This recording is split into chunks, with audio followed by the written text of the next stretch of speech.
We live now in an unprecedented time where if someone is anti-Semitic, they don't need to shelter the world from their anti-Semitism. They can just openly say that they're anti-Semitic. And it's really interesting to me that my critics still try to hold on to this old hat method of being like, actually Hasan is anti-Semitic. I promise. It's like, bro, what are you talking about?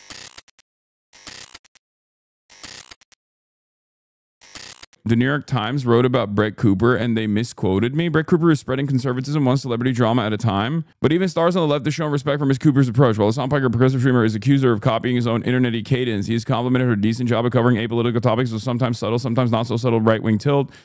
That's not a misquote. That's correct. Mr. Piker has a massive audience too, with nearly 3 million followers on Twitch. Brett Cooper's popping off spectacular in ways that I could never even imagine for myself. Mr. Piker 33 said this year on channel she's cooking. 20 years ago, hosting a cable show might have been a dream for someone like Cooper or Mr. Piker. Today, with traditional television in decline, more on-air talent is going independent. Ms. Cooper has already started her own shingle, having departed the Daily Wire to start the Brett Cooper Show on YouTube in January. No, that was an honest assessment, and I stand by it. Okay, but it does sound like you're a fan. I mean, I will sometimes offer real analysis from a media perspective.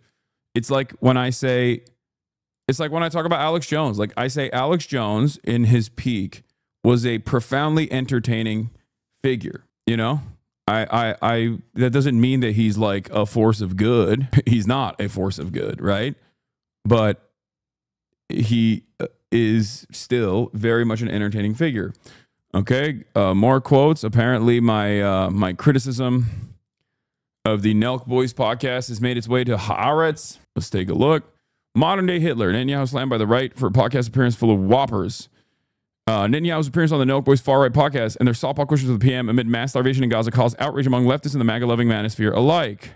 This is from Ben Samuels, writing from Washington for Haaretz. Netanyahu's appearance, full send podcast, who previously visited Israel in 2023, indicated an awareness of the MAGA media landscape and the so-called manosphere of podcasters, streamers, and YouTubers that helped Trump make significant inroads ahead of the 2024 election.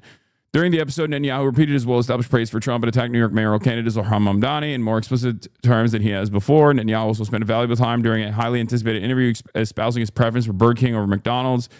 Immediately following the episode's publication, the manosphere exploded with condemnation over their failure to critically question Netanyahu, as well as their decision to platform the prime minister.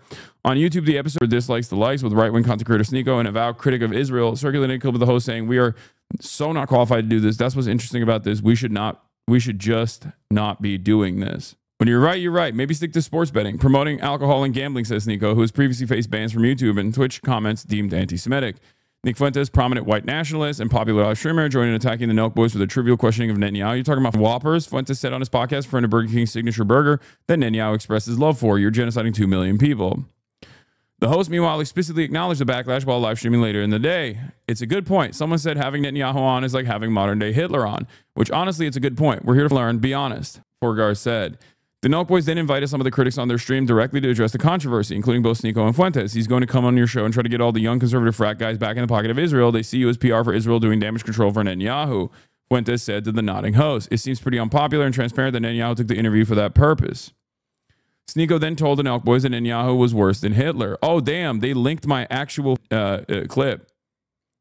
They linked my Haaretz linked my actual. This is like a jailable offense, dude. In Israel, I feel like linking a terrorist broadcaster like myself and her YouTube page. Forgard and Steinberg, however, did not only explicitly address the Netanyahu episode with critics on the right, they convened with Hasan Piker, the left-wing Twitch streamer who has found himself at odds with the Jewish establishment organizations over his vociferous criticism of the Gaza war. Would you interview Adolf Hitler during the Holocaust if you had the opportunity? Probably not, right? We had less information on the Holocaust while it was happening than we do on this modern iteration of a genocide because we get to see it in real time, Piker told him on their kick stream. Just because we have someone on doesn't necessarily mean a W for the guest, they told Piker. Our viewers are smart. I'm well equipped to have a conversation with Benjamin Netanyahu. I can turn around and tell him the World Food Program has said there's no evidence to suggest Hamas is stealing hate. You don't have that follow-up in that situation, Piker said. Jewish left-wing podcaster Adam Friedland, the Jewish left-wing podcaster Adam Friedland, millennial Jon Stewart, also joined and said, you say it's just a podcast, but you don't realize there's a gravity there and powerful people want your access, want access to your platform. Cool Adam, the millennial Bill Maher. Powerful people want access to your platform and agenda. The Palestinians were dispossessed everywhere they go. They get, and if we can't see ourselves in that, it's a shanda, Friedland added, using the Yiddish term for shame to reject Steinberg's invocation of his own Judaism during the podcast. Damn, this is a pretty solid assessment. Shouts out to Haaretz once again, the only Israeli outlet that has given me decent takes instead of roundly condemning me as a vicious anti-Semite like Times of Israel did, putting me up there next to people like Sneeko and Nick Fuentes.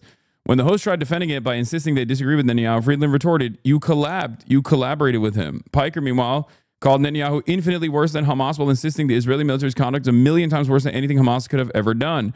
A recent Pew survey published in April found that the 53% of Americans now hold an unfavorable opinion on Israel, an 11-point increase from March 2022. The Nelk Boys, meanwhile, said they will give the other side the opportunity to respond to Netanyahu in their next episode without specifying who it'll be. That's just the way we roll, bro. Someone has to do it. What a refreshing change of pace to see a news outlet actually just, cover the things that I did say.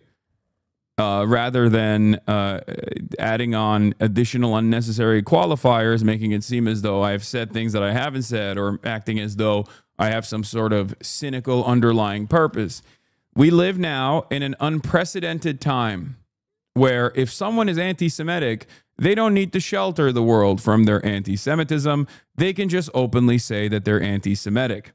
And it's really interesting to me that my critics still try to hold on to this old hat method of being like, actually Hasan is anti-Semitic. I promise. It's like, bro, what are you talking about? It's like when someone tries to tell me I'm transphobic. When someone on the right, or even someone who's like an apolitical centrist, who's not exactly fond of trans people, will be like, Hasan's transphobic. I'm like, what do you mean? If I was transphobic, I'd be getting clout off of that. Like, is literally, it's clouded. It's popular position, especially on the internet, to be transphobic. And honestly, it's increasingly becoming the popular position to be anti-Semitic too. I'm still thinking about my cousin responding to my pick in 2021 saying, he's anti-Semitic, right? If he knew you were Jewish, he wouldn't be so nice. Yeah, I would have beaten your ass, Megaphonics, when you came up to me if I knew you were Jewish. It just doesn't make any sense. It just truly does not make any sense whatsoever. When these guys will be like, this guy's anti-Semitic, he's just hiding it. It's like, why would I? Why would I do that? If it's something that I believed, especially in this day and age, look at Nick Fuentes, look at Sneeko, look at Myron Gaines. These guys all have these guys are literally growing their platforms by being openly anti-Semitic, okay? Yeah, Dan Bilzerian, Candace Owens. It just doesn't make any sense. When they say these stupid things, but it is what it is. Yeah, you got on Jubilee being out and about open Nazis, people saying that they're openly, it's crazy to me. Anyway, Chud Grouper and Rape Grouper also too blowing up off of anti-Semitism. Yeah, nowadays, people will go on a larger platform and declare to the world openly that they are just a straightforward, okay? And in that process, if they suffer any repercussions whatsoever, they can just turn around and literally farm donos off of that from other, like that one fat who went on the Mehdi Hasan thing and was like, I'm a ha. Do you have a problem with that? And then he claimed to get fired, which apparently is also a lie, turns out. Turns out he had already been laid off months prior, apparently. And he'll just be like, oh no, I got fired from my job for being, can you please give me money? And then he can make 30 grand off that. And it's like, it's just, that's the time and place that we're in now. That's the meta. Like there was that one woman who called the black child the N-word and then straight up made hundreds of thousands of dollars off that. There was that. There's that other guy who was yelled at by Dave Portnoy. There was the other guy who got yelled at by Dave Portnoy because he had his buddies went and got bought a thing at one of Dave Portnoy's bars. It's all Jews or something, like the bar thing that they did. And then that dude also raised $100,000. It's just crazy. You can just farm that now. That's just being a bad person literally pays at this point. Not even a joke. And speaking of bad people and being a bad person, getting paid to be a bad person,